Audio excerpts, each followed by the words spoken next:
Welcome to the Deep Dive. Today, we're taking a look at a source one of you suggested, Jean-Paul Sartre's 1938 novel, Nausea, or La Nausea. It's definitely diving into some, well, unsettling existential territory. Oh, absolutely. A hugely significant work. Nausea really did capture something essential about existentialism, didn't it? It's not just a novel, it's almost a philosophical investigation in story form. That's a good way to put it. And the person doing the investigating is Antoine Roquentin. He's a historian, right? Living in this fictional French town, Bouville. Which was heavily based on Le Havre, where Sartre actually taught for a while. Ah, okay. So Roquentin initially plans to write a biography. Some obscure figure, Marquis something. Yeah. But that's just the setup, really. The novel is presented as his diary, and, well, his research project quickly gets overshadowed by something much more personal, disturbing even. The historical work just sort of fades into the background. Pretty much, it becomes this mundane task against which the starkness of his own existence starts hitting him, and often, yeah, quite painfully. Okay, so our mission for this deep dive is to try and unpack those core existentialist ideas that Sartre explores through Roquentin's, well, his rather strange experiences. And hopefully understand why this book, nearly a century old, still feels relevant. What it might, stir up for you listening about your own search for meaning. Right. Let's start with the title itself then. This nausea, what is it? It's not just feeling sick, is it? No, not really. I mean, it manifests physically sometimes, but the nausea Roquentin feels, it creeps up on him. It's this growing sense of strangeness, alienation. Everyday things. Exactly. Like he picks up a pebble on the beach or looks at a beer glass or the seat on a tram, and suddenly they seem utterly foreign, excessively there. Excessively there. Yeah, like their existence is just too much, raw, unjustified. They just are, with no reason, no purpose you can grasp. He loses that sort of comfortable film we usually see the world through. It's like the world becomes hyper-real, almost aggressively present. And this builds up to that famous scene, the one in the park with the chestnut tree. Ah, yes, that's the absolute peak of the experience. He's looking at the roots of this chestnut tree, these dark, gnarled, sort of lumpy things breaking through the earth. Right. And the nausea just completely washes over him. It's this incredibly intense physical and mental encounter with what Sartre calls en soi, or being in itself. Being in itself. Just the brute fact of existence. Things existing purely, densely, without necessity, without any meaning attached to them beyond their own physical presence. It's overwhelming. So it's a philosophical realization hitting him like a ton of bricks. Yeah. Not just feeling queasy. Precisely. The nausea is the consciousness waking up to the absurdity of it all. The lack of inherent order or purpose in the universe. And that applies to him, too. He feels absurd. Yes, that's crucial. He feels detached from his own hand, his own body. He sees other people, and they seem like these strange puppets going through motions. He understands that he, too, just exists contingently without a pre-written script. Which links straight to that core existentialist idea, doesn't it? Existence precedes essence. Exactly. We're born, we exist first, then we define ourselves, our essence, through our choices, our actions. There's no blueprint given beforehand. We're just sort of thrown into the world. Thrown into existence, yeah. And Sartre says this radical freedom is, well, it's kind of terrifying. Liberating, maybe, but terrifying, too. And Roquentin certainly seems to feel the terrifying part more. This freedom feels less like a gift and more like a huge weight. Because it comes with total responsibility. If there's no external meaning giver, no God, no inherent nature, then creating meaning is entirely up to you, each individual. That sounds exhausting. It can be. It leads directly to that sense of anxiety, loneliness, the feeling of the absurd that permeates Roquentin's diary. It's the burden of having to invent your own reasons for being. Now, there are other characters who seem to represent different ways of coping or maybe failing to cope, like the autodidact, the guy in the library. Ah, the self-taught man. Yes, he's fascinating. Roquentin observes him in the library, methodically reading every single book in alphabetical order by author. Alphabetical order? Seriously? Yeah. Seriously. He has this belief in humanism, in accumulating knowledge as the path to, well, enlightenment or meaning. He thinks if he just learns everything systematically, he'll understand it all. But Roquentin sees right through that, doesn't he? He thinks it's just another way to hide. Pretty much.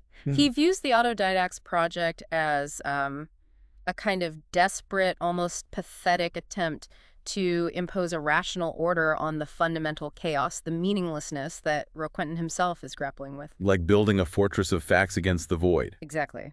For Roquentin, it represents the kind of bourgeois mindset Sartre was often criticizing, relying on established systems, on knowledge, on humanity with a capital H, to avoid facing the raw absurdity of existence.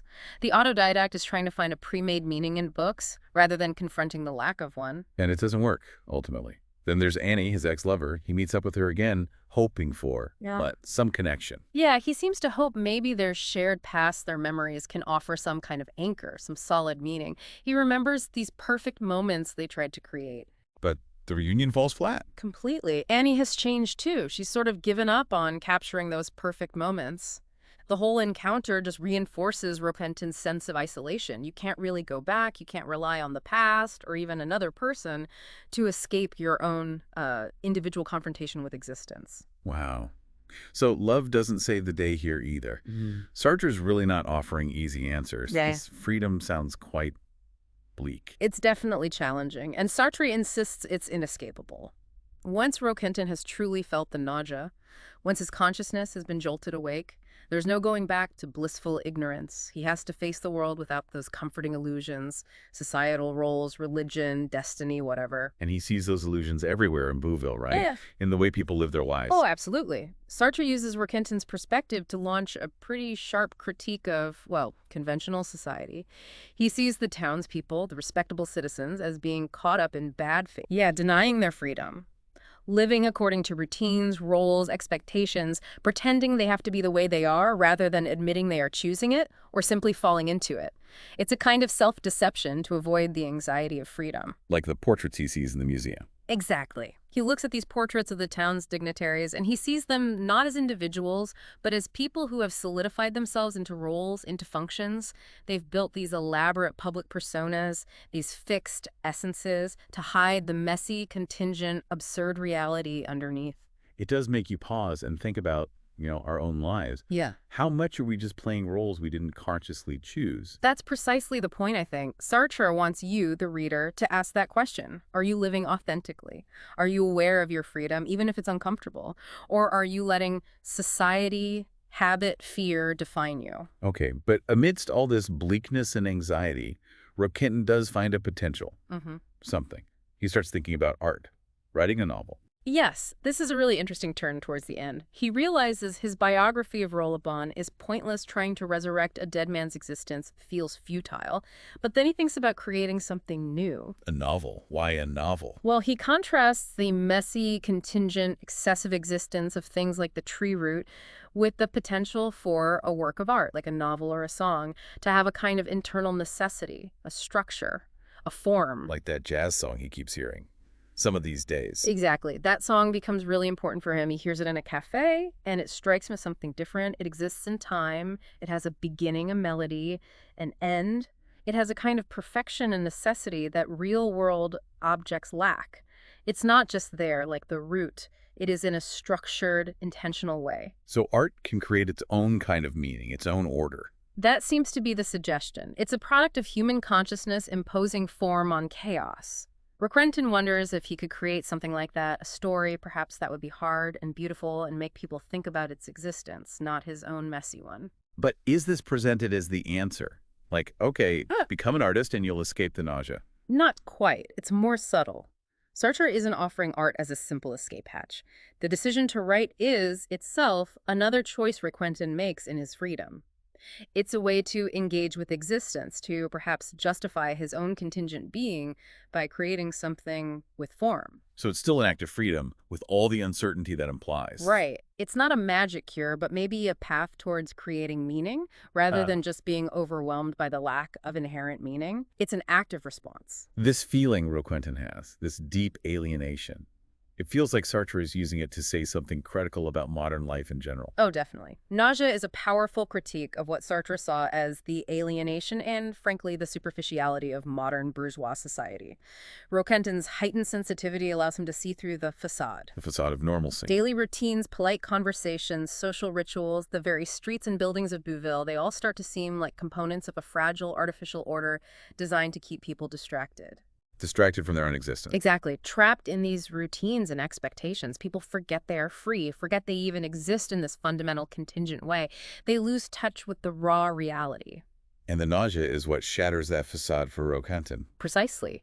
It's the force that breaks through the comforting illusions and forces him, and by extension, Sartre hopes, the reader, to confront existence head-on. It sounds like a call to wake up, in a way, to question things. It really is a call to question societal norms, to examine your own life, and to perhaps seek a more authentic way of being, even if it involves facing some uncomfortable truths. So, wrapping this up then, what's the essential takeaway from Nausea? What's the universal message behind Roquentin's very specific, very intense journey? Well, I think it's that nausea isn't just about one guy having a breakdown. It uses that breakdown to explore something fundamental about being human. The nausea itself signifies that moment of becoming acutely aware of your own existence, warts and all. And the discomfort that comes with it. Yes, the discomfort, the strangeness, the anxiety. Sartre sees that not as something to be avoided at all costs, but as potentially the starting point for an authentic life. It's the shock needed to break free from bad faith. So paradoxically, this awful feeling is kind of necessary. In a way, yes. The novel ultimately suggests that even though life might lack inherent God-given meaning, we aren't doomed to despair. We have this radical freedom. The freedom to create meaning. Exactly. But that comes bundled with responsibility, loneliness, anxiety. You can't have the freedom without the weight. Roquentin's journey shows this. His nausea is that first, maybe terrifying step towards acknowledging his freedom and trying to live authentically within it. And that exploration, that tension, is why the book still resonates so strongly, I suppose. Absolutely. Its philosophical depth combined with its literary power makes it a landmark. It forces you to think. It certainly does. This deep dive into Sartre's Nausea has really brought those existentialist ideas to life through Roquentin's experiences. Yeah, it's amazing how Sartre manages to make these abstract philosophical concepts feel so visceral, so personal through that diary format. Definitely. So a final thought for you listening. Think about those moments, maybe fleeting, maybe more sustained, where you felt something like that nausea, that little jolt of absurdity, perhaps, that feeling that things are just there without a clear reason. How might understanding Sartre's perspective, this idea of radical freedom and responsibility, maybe change how you look at those moments? Could it offer a different lens, maybe, for navigating those feelings and for thinking about what it means to be conscious, to be free, and, well, to be responsible for creating your own way in the world? Something to ponder.